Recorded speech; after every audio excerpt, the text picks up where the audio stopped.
All right, it's 12:31. We're going to get started. I know we probably have some more folks that might be jumping on, but we have an agenda. I'm going to go through that.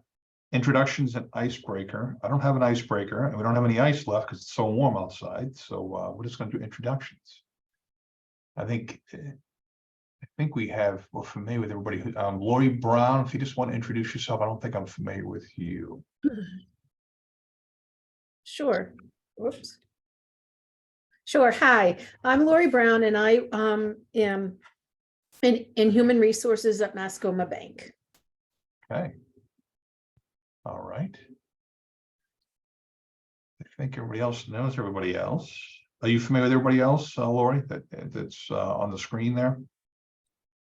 Yes, I've seen them, but I have not met a few of you. My name is Anna Hubbard. I am the project manager of Vital Communities ECE initiative. And I'm very excited to be here and meet all of you. I love it keeps streaming in and I'm meeting new people. It's great.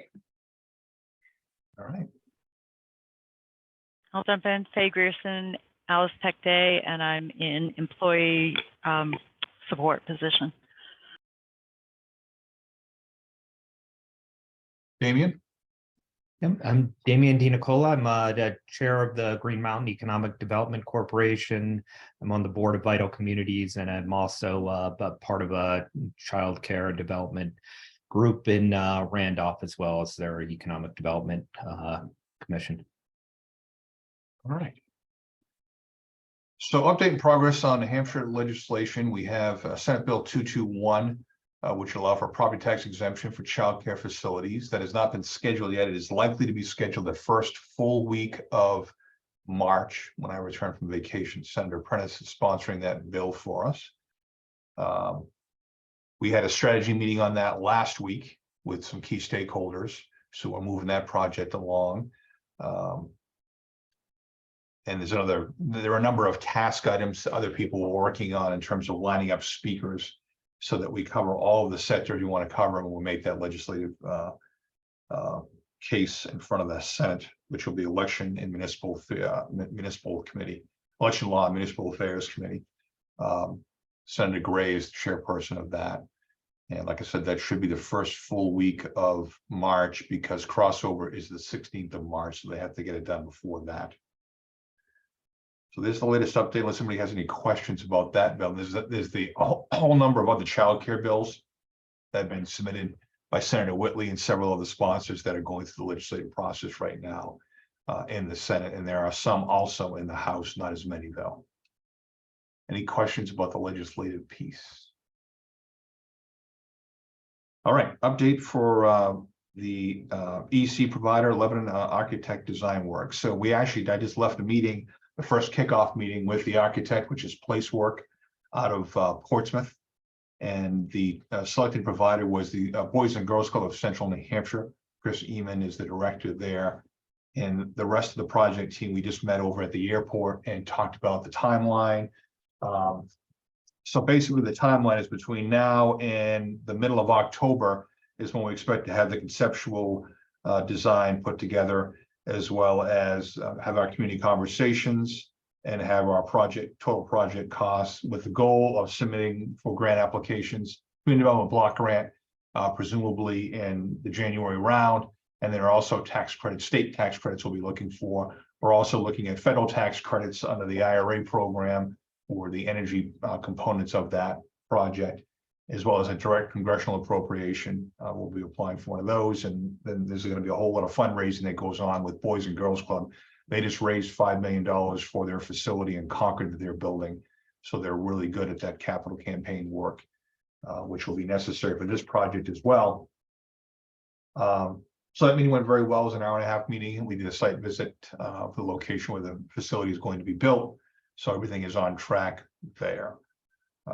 Any questions that I can answer in regards to that project?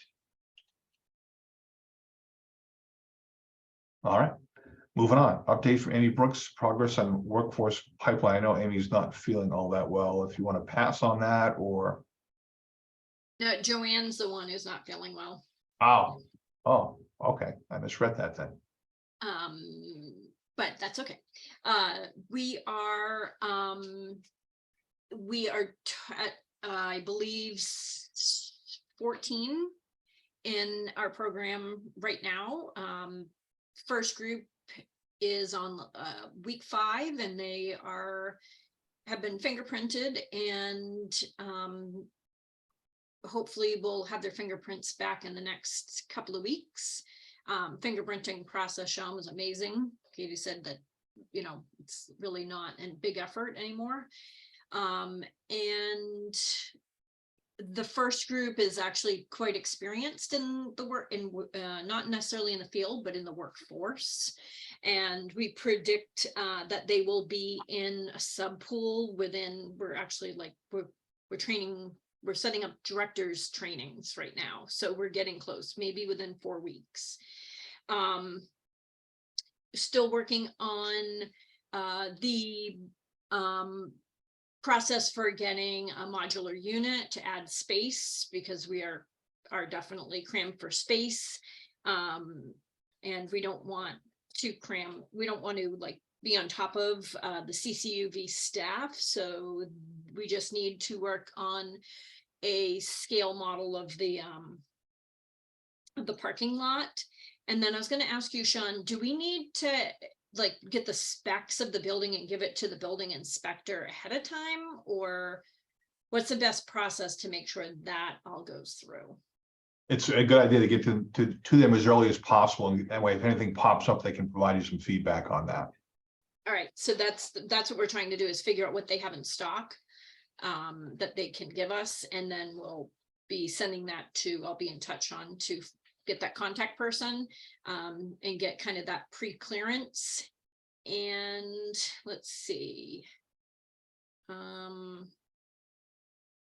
Yeah, that's kind of where we're stuck right now, is just space. So, which is really good. We could potentially have, 14 in an automated sub pool within the next couple of months, first group in the next few weeks. And then they would be in the sub pool for another 4 or 5 months before they complete the program. And then as we bring additional cohorts in, and then look to see if we need to be planning ahead to maybe do the similar thing in the Claremont area. I think that's it.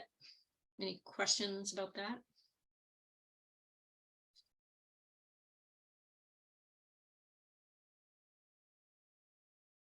All right, we've got training for landlords to open opportunities for ECE programs. Does this exist?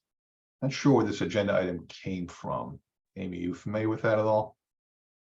I can speak to that, Sean. This is Allison. In a last conversation we had, and were you there, Michael? I can't remember. A resource that we were speaking with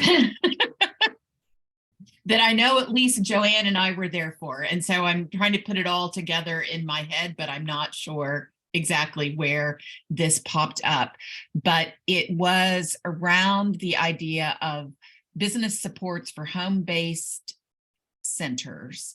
And whoever this other resource was we were talking to said that many of the centers are, or that they knew that many of the centers they had worked with in the past were in homes that were leased rather than owned by the provider, and that sometimes presented issues with the landlord for the provider.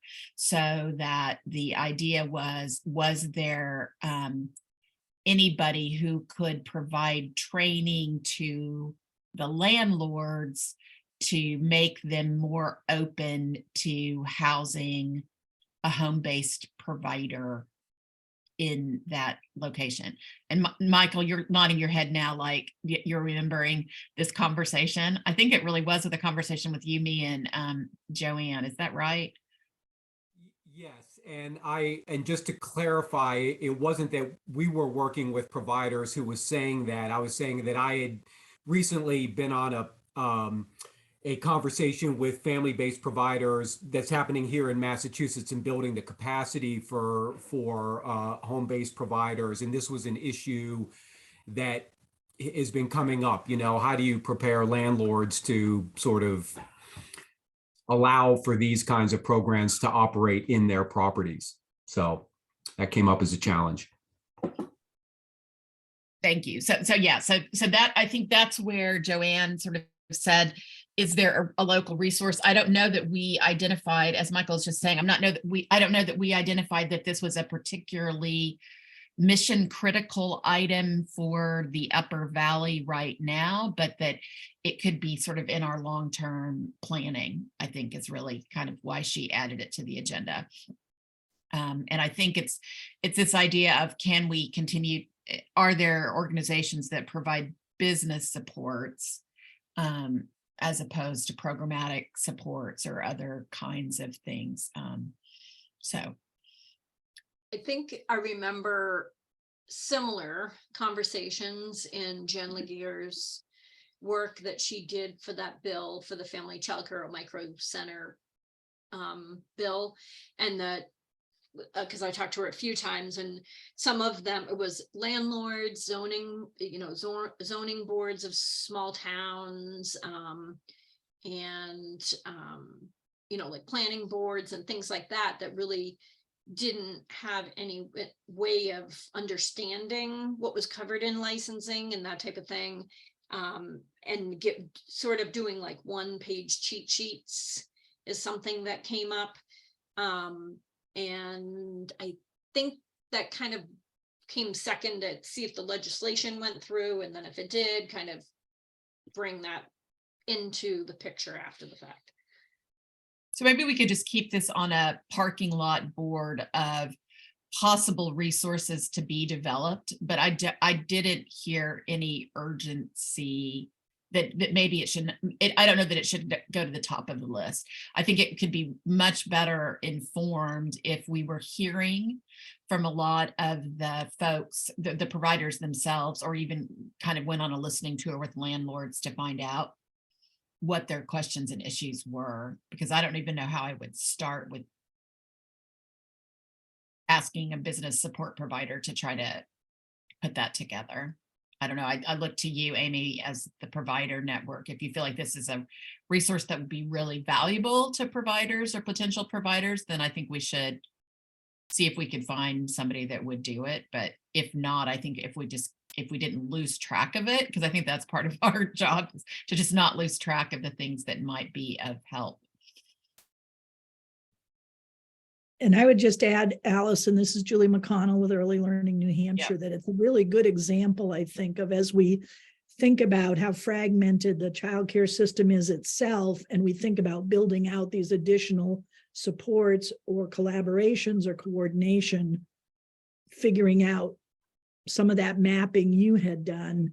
Where do these pieces fall, and who would have the capacity to take something like that on if it were a priority? But I think you're right to hold those kinds of things in the parking lot as good examples of some of the issues that can surface. I do think that I will say that I think that probably some of the zoning and landlord, for the folks that find their way to one of the business support organizations that's giving one-to-one business advising, whether that's SBDC or Hannah Grimes or those kinds of things, that is the kind of stuff that we are prepared to help them with on a one-off local basis, which I think for the New Hampshire providers, at least, having some of that local wisdom would be helpful, because of course zoning boards and other are going to be profoundly local, and what might not raise any problems in Lebanon might create a kerfuffle in Hanover, might be completely unknown in I was just in Hinsdale, New Hampshire. I mean, I think that would be so I don't know. I don't know where to leave it other than that. That is what I can report out about why I think it got on the agenda from Joanne. But beyond that, I don't have a driving resolution for it. Well, did we hear that landlords are pushing back, saying, no, we don't want a child care facility, and we'll do office space, we'll do this, we do that, but we won't take a childcare facility? Is that what the genesis of it is, or we know? I can't give any specific examples in New Hampshire. Michael, maybe you can speak.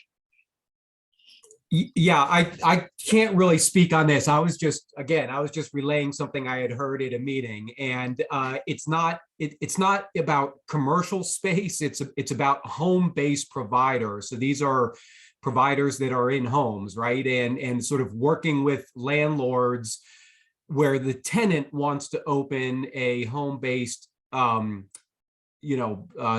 provider facility in that building, and we'll get pushback from the landlord, similar kind of to sort of training that they do with homeowners so that they would accept rental vouchers, because like a lot of homeowners don't want to accept rental vouchers because they believe it comes with a whole set of other social problems, right? So how do you begin to train those landlords to understand why it's important, how to work with these tenants in a different way? And there seems to be good traction for that kind of work. So again, whether it's a need for us in the Upper Valley or New Hampshire or Vermont more broadly, I can't speak to that.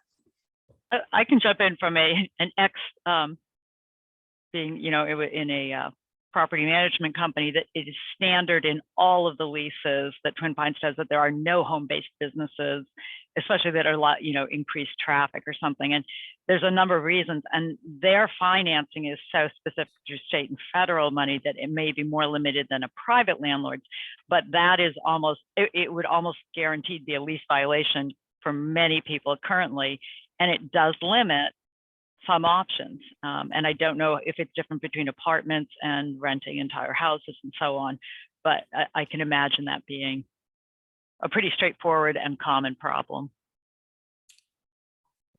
This could roll into our homegrown work. I Mhm. feel like these Yeah. are questions that we're gonna find either exist or don't exist when we do that. And then we can also tap homegrown for that kind of larger national outreach of what are other cities doing and what are other states doing when they So encounter Amy, it. did you get the homegrown grant? Congratulations. Well, the Family Childcare Network did. The It's family that's- child. the So, ECE is supporting them. okay, so the Family Child Care Network exists. This is, again, I'm so sorry that I have to be such the ignoramus in this group. They are a program of the ECEA, or that is a distinct organization? It's becoming its own distinct organization.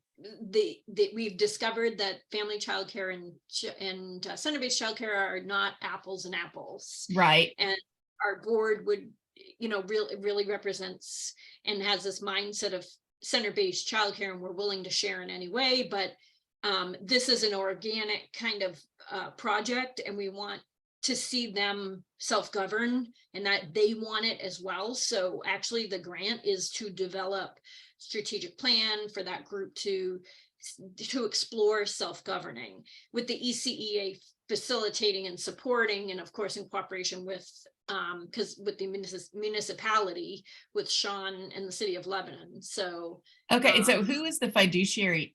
So are you guys, is ECEA the fiduciary agent? And then technically the city's getting the grant, but she's probably going to just reroute it directly to the ECEA because we're supporting the work, just to cut down on that, but we're all involved. Okay, that's very helpful to me. Sorry, I'll take a sideline conversation with you. I know you've had some conversation with the GRDC, but there's a whole home-based support network kind of trying to emerge, and so for the business support, not for the programmatic support and all the things that you guys would be doing, but partnering in that would be great. So I will take that offline with you, but thank you. All right, and we're down to other business. Any other business that we need to chat about? There's a lot of things that are going on, boots in the ground type of work, starting to get into, when we started this back in 2021, August of 2021, we're talking about concepts. Now we're actually, things are actually being done on the ground. Money's being spent and projects are moving forward. So we've gained a lot of ground over the last couple of years here, and the future looks promising for us as an organization. When I say organization, Vital Communities in terms of its work, the umbrella organization for all of the rest of us who are working underneath that to get where we need to get. So can I just add one little thing, Sean, just a little update, and I gave Michael and Joanne this update a little bit earlier, but I'll just, I've been sitting in on the CDFA tax credit grant application processes, and several organizations I work with have got irons in that fire or whatever, but there are two that look like that they are going to materialize that are related to early care and education on the New Hampshire side. And so I just wanted to let you guys know about those because they are distinct in their approach and would give us kind of a piloting model. And so one is the,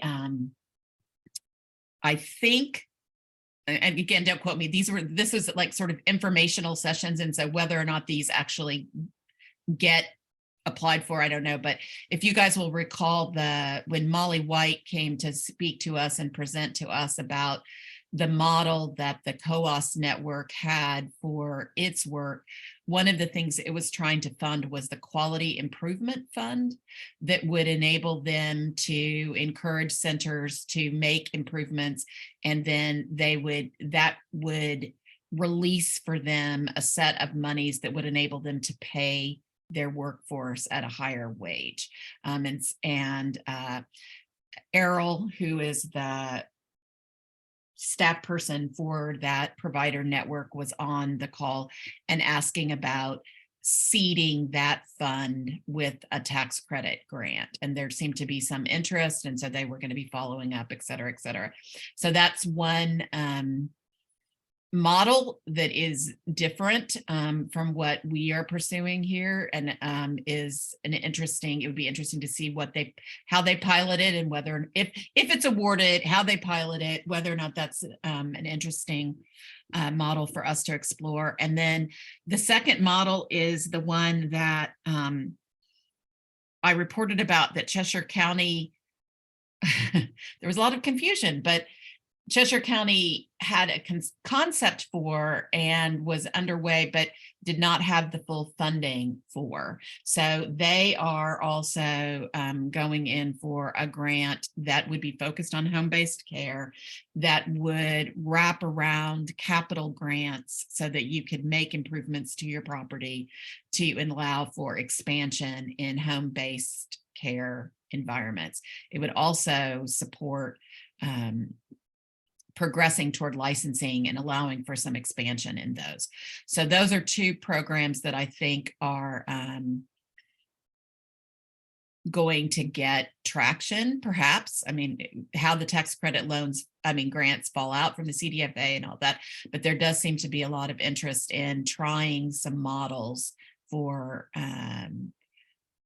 childcare. And the only other question I had was, has the New Hampshire DFS, has the RFP gone out for the money for the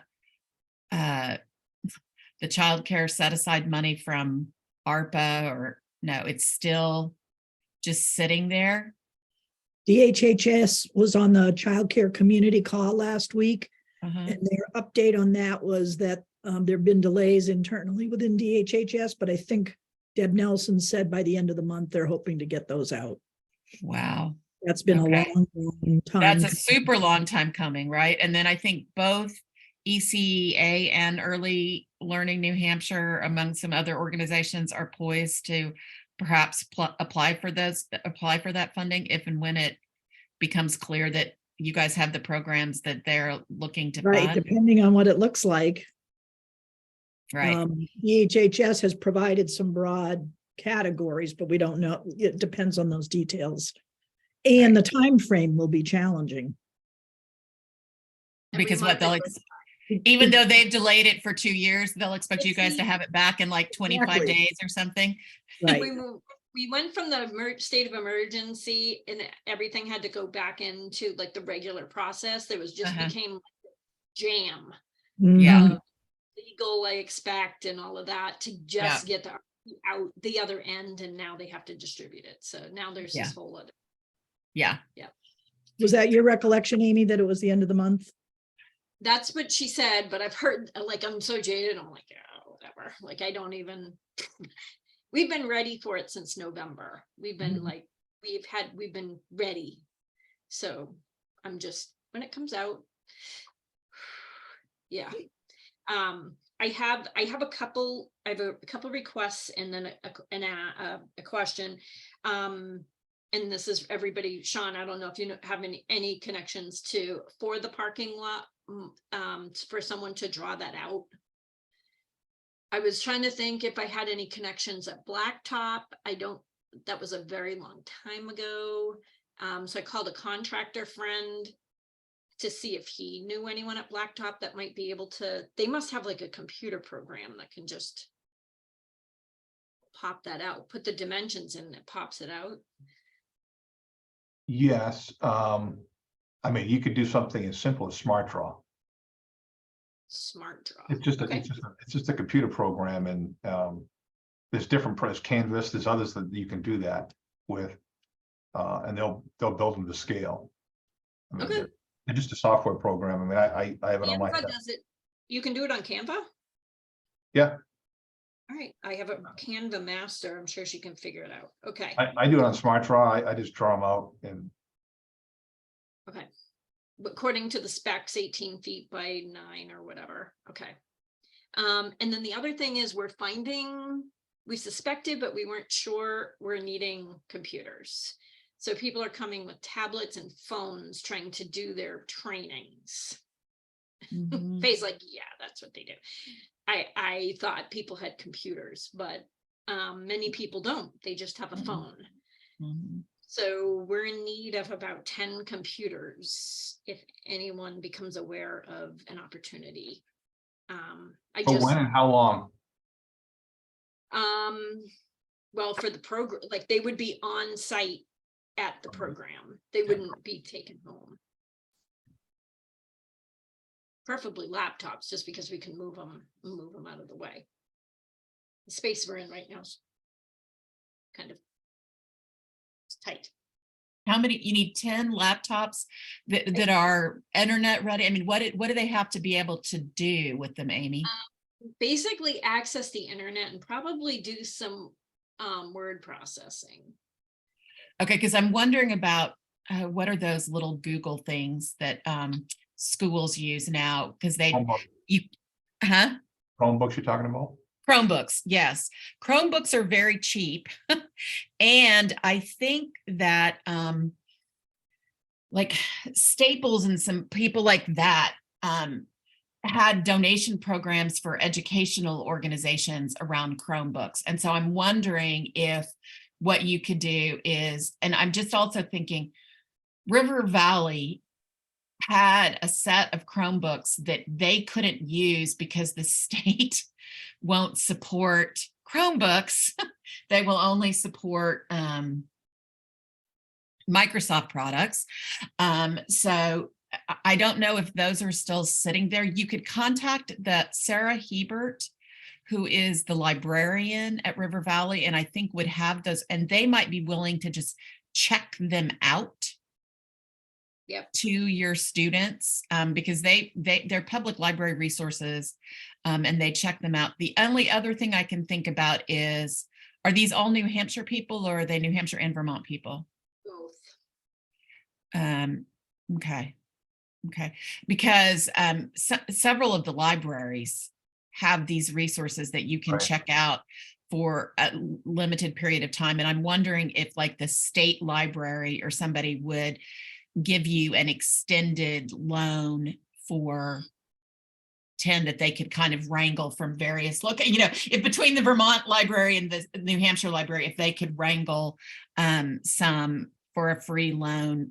They usually only go out for like 2 weeks or 3 weeks without renewal, but I think that they might be able to do a special lend for this kind of a workforce program. So those are the only resources I can think about. But I will say that the nice thing about the Chromebooks is you don't have to have a whole bunch of worry about them downloading and all that kind of stuff. So it's just an easy, if all they need to do is word processing and internet access, the Chromebooks will do it, particularly if they can do their word processing via Google Sheets and Docs and all that.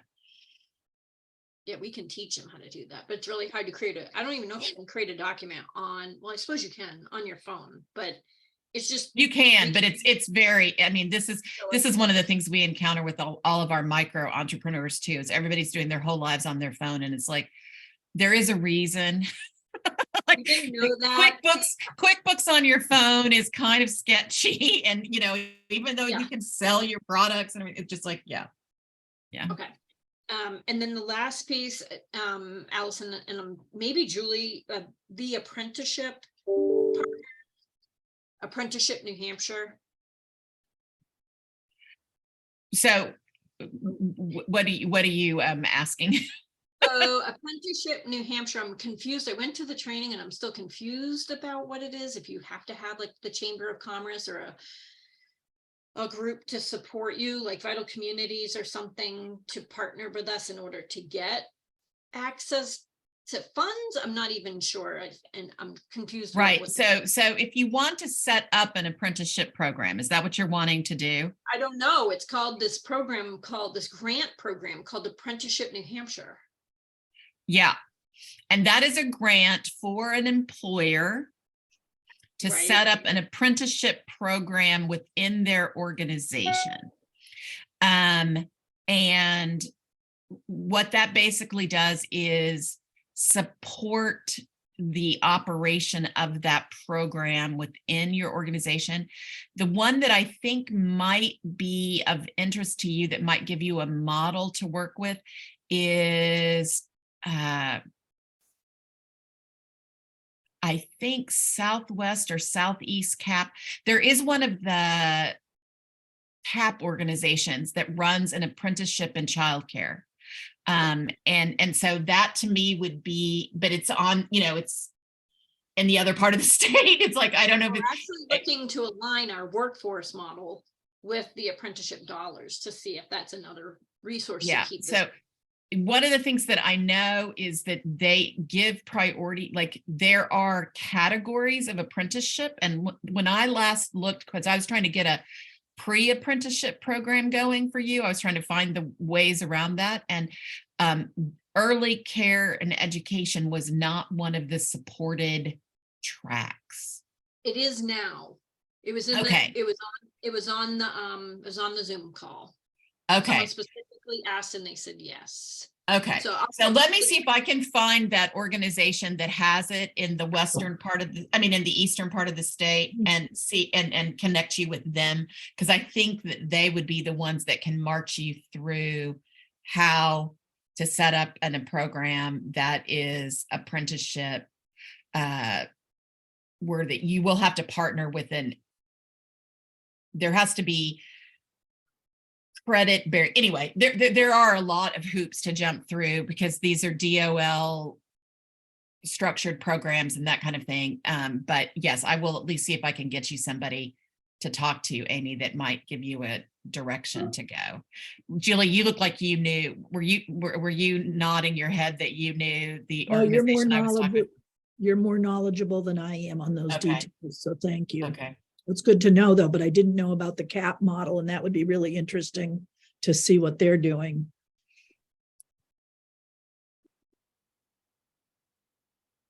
All right, anybody have anything else? Any other items? I just have a little bit to say about admin stuff. I have been working to tidy up the groups, and especially this group, because I know the merge was a little messy with all the holidays around it.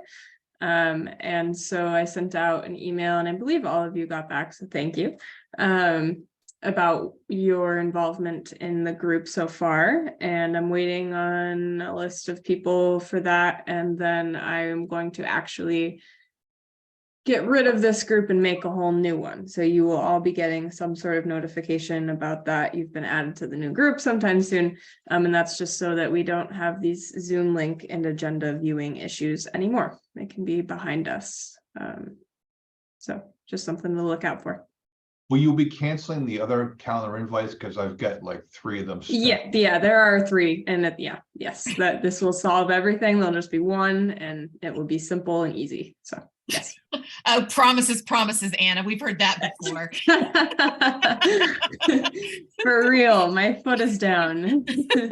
I have confidence, and we have the right person in the job, I think. I will say that I made the mistake, and I will just tell you guys all this. I made the mistake of going to the Otter AI and downloading the minutes, and then it signed me up for an Otter AI account connected to my Zoom account. And so suddenly meetings that I set up were being transcribed by Otter AI in a way I did not want them to be. So I had to totally destroy it. And now I am terrified to log in and grab those notes from Otter AI. So just so you know, I will never be using and accessing those again because the AI tried to infiltrate me. Yes, it is its own monster.